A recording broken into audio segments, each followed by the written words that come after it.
ماشيين على القدم. لما وصل القدم خبر الوالد نتاعو العائله، قال له بلي سيدي راه ما عندوش باش يذبح.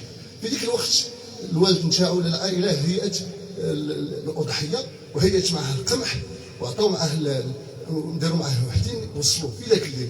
وفي اخر الليل وصلت الامانه للشيخ سيدي احمد. الصباح واذا به الشيخ يسمع الشاة تطيح في الدار. من هذا الشاة الشيخ كان منهج كشف سيدي احمد وعرف، قال ما هذه ما يديرها لا بالكبير، هذه ما يديرها لا بالكبير.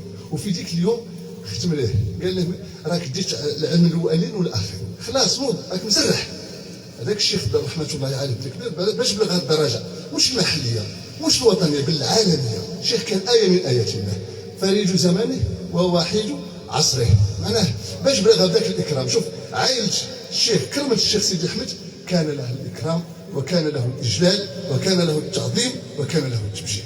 هذا تلقاو الله في الطلبه يا رفاق، تلقاو الله في الطلبه، وخاصه الناس اللي راهم يخدموا، الناس اللي راهم يعملوا، الناس اللي راهم يجروا من اجل ولادكم وبناتكم، اجتهادكم من الاجتهاد. نقول شكر الله السيد الرئيس الله يجازيه خير، وان شاء الله نتمنوا هذه المره يكرم الطلبه وان شاء الله تكون مسابقات في السير وغيرها.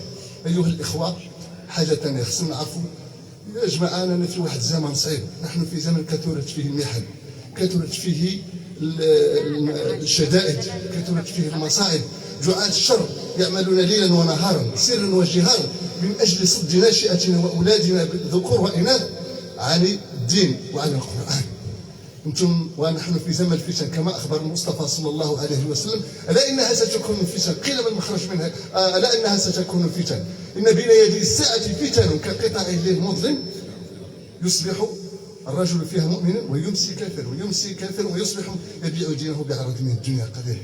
ان بين يدي الساعه فتن تجعل الحليم حيران، فتن كثيره، فتن المخدرات. كنت ولدنا للاسف ولاو نشوع هاك وهاك. انا خاطيني هذا الشيء ولكن هذا هو الواقع، هاك وهاك معناه الكيف والخبايطيه. وخلي ما خبر الزينه عبر الفيسبوك، خبر اللقاءات السريه، واحد الفساد هنا فيه. اصبح الدين غريبا كما بدا غريبا، فطوبى للغرباء، قيل من الغرباء يا رسول الله؟ قال الذين يصلحون يوم افساد الناس. انا في واحد الزمان صعيب يا جماعه، القابض على الدين كالقابض على الجمر.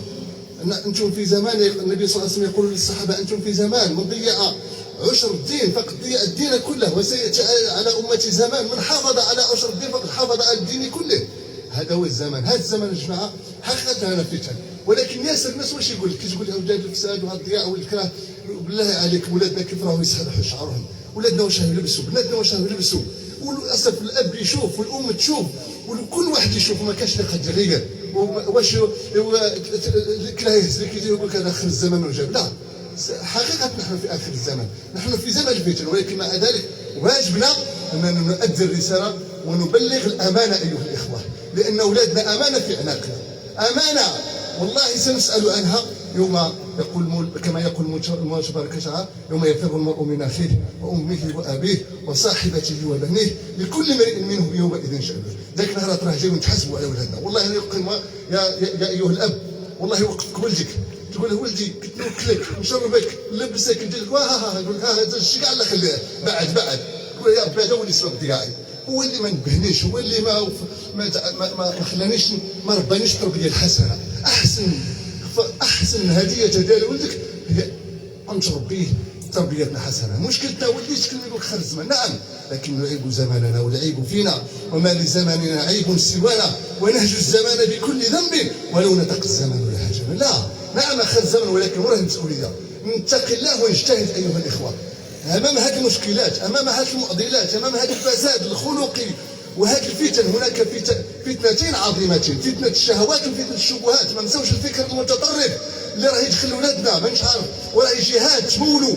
هذا الفكر ضال مضل اللي وليوا للاسف يتسبوا فيه مشايخنا ويتسبوا في علمائنا ويتسبوا فيه سادتنا ويتسبوا فيه الصالحين والاولياء.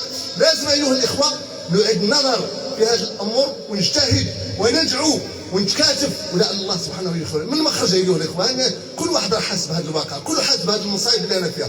من المخرج يا جماعه، واش هي الصيدليه؟ وين الدواء في الصيدليه؟ وراه المنقذ؟ لا منقذ، لا حل، لا منجي إلا أن نعود إلى كتاب ربنا، نعود إليه بقلوبنا وقوالبنا، نعود إليه بأحاسيسنا ومشاعرنا، نعود إليه رجالا ونساء صغارا وكبارا حكاما ومحكومين، نعود لعل الله يصلح ما بنا. وذلك مصداق قول النبي صلى الله عليه وسلم حينما قال: ألا إنها ستكون فتن، قيل ما المخرج منها يا رسول الله؟ قال: كتاب الله فيه نبأ ما قبلكم، خبر ما بعدكم، حكم ما بينكم، هو الفصل ليس بالهزل، إلى آخر الحديث. العودة أيها الإخوة إلى كتاب ربنا، نعود إليه معناه مش ندفعوا ولادنا المدرسة، نراقبوهم نتابعوهم يحفظوا ونربوهم التربية الحسنة. الأمر الثاني والأخير، نباركوا لاخواننا هاد الناس ولادنا اللي نجحوا، الله يفتح علينا وعليهم ان شاء الله، والله يحفظهم، ومن هاد المعلمين الله يجازيهم خير، وهاد الساده اللي كرمهم الله يبارك لهم، وحتى المقاولين اللي يعاونوا من قريب ومن بعيد الله يبارك لهم في اموالهم ان شاء الله ويحفظهم.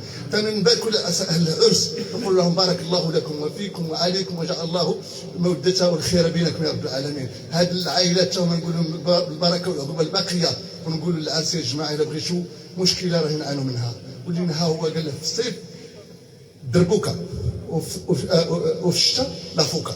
اسمعوا هذه العباره، في الصيف دربوكا الله الله، وفي الشتاء لافوكا، المحامي والمصايب. هادشي علاه، هاد الفساد علاه، نفرحوا نجمعوا الناس ونقتلوا ونوكلوا، الايامات قال راه بويا في المشاكل، راه هاد المصايب على هاد السعاده اللي فقدناها في البيوت علاه. يا جماعه السعاده الحقيقيه هي اكل، لازم نعود الى السعاده مش في كثره المال. باتنا كانوا يتزوجوا بفراش بمنديل، وكانوا يجيبوا الرجال ويجيبوا الصالحين. احنا اليوم انا نتزوجوا بالمنيه الكحله وما كان والو، الاولاد الله يخلف، البنات الله حسبنا الله ونعم الوكيل. هذا الفساد علاه؟ لاننا ابتعدنا عن دين ربنا، ابتعدنا عن سنه نبينا صلى الله عليه وسلم. لابد من العوده ايها والاصل في الحوايج هو الحلال يا جماعه. غبنا عليه، نعطيكم قصه ونختم بها باش ما نطولش. اسمحوا لي يا سيدي على بالي متاخر، قصه باش نوروا قيمه الحلال. قيمه الحلال يا جماعه راه الحلال اللي بغى بيته يصلح عليه ان ياكل الحلال. طيب نعم، كان اللي يقول هو الحلال باقي الحلال، الحلال بين والحرام بين وبينهما الى يوم القيامه، لكن قل او كثر كاين الحلال. الحلال خدم خدمتك، عندك من 8 12 من 12 4 خدمها. الحلال خدام صانع، صنع مليح، تاجر ما تغش، المهم وراك كل حلال، سواء كنت في الدوله ولا كنت في غير الدوله. هذا هو الحلال، اجتهد وربي يعاون. الحلال يا جماعه نقصر لك القصه ونختم. هذا انسان كان مر في شارع، مر في واحد الشارع في العراق هذه وقعت، كان مر واذا به صاب الجوع، معناه رازع جاع، لقى واحد الشجره تاع تفاح مدليه، واحد العرف هز ذاك التفاحه وكلاها. مع هذيك نصاد فكر باللي التفاحه خطيات، رغم انه جاء يا جماعه الجوع، ولكن عرف بالله راه كلا الحرام. ذاك النص كلا نص ونص الذهب، مشى دار مول المحل الجنان، قال لها الجنان تاع من؟ قال لها السيد، قال لها بدا من لا خدام في الجنان، مول الجنان في الجزائر مثلا، هو هنا مشي للجزائر، مشي للجزائر حوس، يقطع الفيافي ويقطع المسافه حتى للجزائر ويلقى مول المحل. قال على ربي اني جيتك يا ودي، كتب على ربي هذا النص التفاح اللي كليته هو النص الثاني اللي جبته معايا، اسمح لي. شوف الناس كنت خايف من الحرام، نص التفاحه خايف منها، يضرب قطار، يضرب 100 نخله، يضرب هم فيهم، ويقول لك الله اكبر. هذا تلقى المصيبه يجيب المصايب من البنكه والكار ويجيب لهم يقول لك هذا من فضل ربي، هذا اذا كان فضل الشيطان هو مصيبه. هذا الشيطان شنو علاش كذب على سيدي ربي؟ سبحان الله. هذا الانسان يا جماعه مشى حتى مثلا العاصمه ولقى صاحبه تعجب، هذا الانسان جاي من اضرار العاصمه مثلا يحوس على باش نسمح لنا التفاحه. قال له روح نسمح لك لكن بشرط. واش هو؟ قال له تزوج، عندي بنت نزوجها. قلت له دير، قال له ما جاي نتزوج، انا جاي تسمح. قال له اخويا الله غالب انا نروح هذه بالشرط ما كاش نتلاقاو في الخيار. يا ودي كيف؟ قال هذا هو. وقال له نزيد واحد الحاجه ثانيه، هذه المراه اللي باغي نعطيها لك هاي فيها ثلاث مشكلات. واش هي؟ قال له صماء ما تسمع كاع، بكماء ما تتكلم كاع، عمياء ما تشوفش، وثاني ما تمشيش. ايوه. قال له هذه المصايب كاع ونديها. قال هذا هو شرط تديها. قال لك سبحان الله قاعد حاير، يا ربي يخليها دوك هذه مصيبه بغات تسيب، مصيبه بروسي كما بروسي نتاع محكمه، واش بروسي عادي تخلصوا تم بروسي نتاع محكمه وجنايه كما يقول. كي يجي يا ربي يخلص ما يخلص بقى مع نفسه، ولكن الانسان خاف ربي. قال اللهم يسمح لي. شوف الناس اللي كانت تخاف، هذا هو خوف ربي يا جماعه، هذا هو اللي رخصنا اليوم. كاين خوف ربي في الكلام، ولكن الحقيقه الا من رحم الله. قال لها سيدي هذا هو الشرط، هذا هو تدي هذه المراه، نسامح لك ما تديهاش ما تسامحش. سبحان الله دار معاه مفاوض قال لها سيدي نديها وانت جا معاه مولانا الله يصبرني على هذه المصيبه اللي ربي صابني بها. ما تمشي ما تسمع ما تشوف هذه مصيبه كيف؟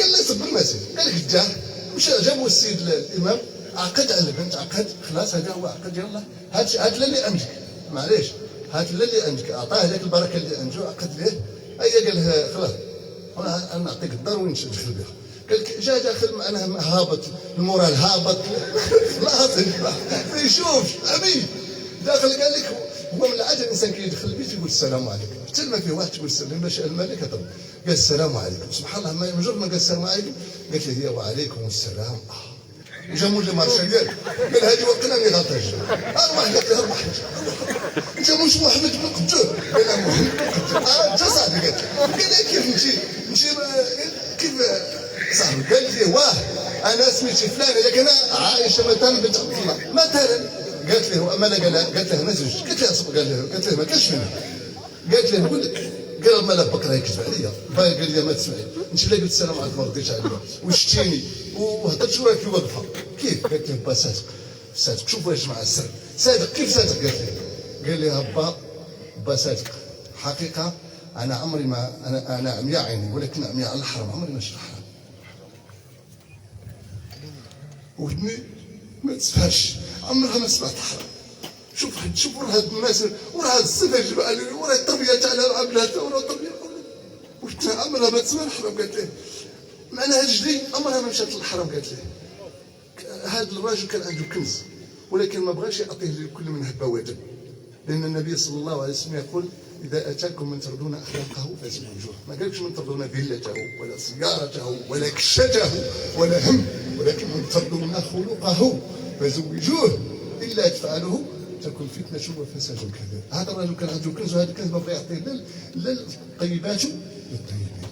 قال لك سبحان الله قالت له با انا كان مربيني احسن تربيه وما بغاش يعطيني لاي واحد كان باغي صاحبي جاب لي ربي صاحبي لان انت جاي من مسافه تقريبا 1000 ولا 2000 كيلو تقاطعها باش يسمح لك نصف التفاحه انت صاحبي هذاك هو سبحان الله عرف باللي هذا هو العمي هذاك هو تزوجها الجماعه بعد هذا الزواج واش كان شكون اول المولود ديال تراب شكون المولود الاول شوفوا الحلاوه اش يجيب جاب ابو حنيفه نعمان بن ثابت رضي الله عنه هذا الزواج نتاع هذه السيده والسيد شكون جاب ابو حنيفه رضي الله عنه ها شوفوا الحلاوه اش يجيب العلماء ويجيب الصالحين واليوم اش يجيب هاي والله يخلقها سلام على المرسلين الحمد لله رب العالمين ونسمعها الجماعه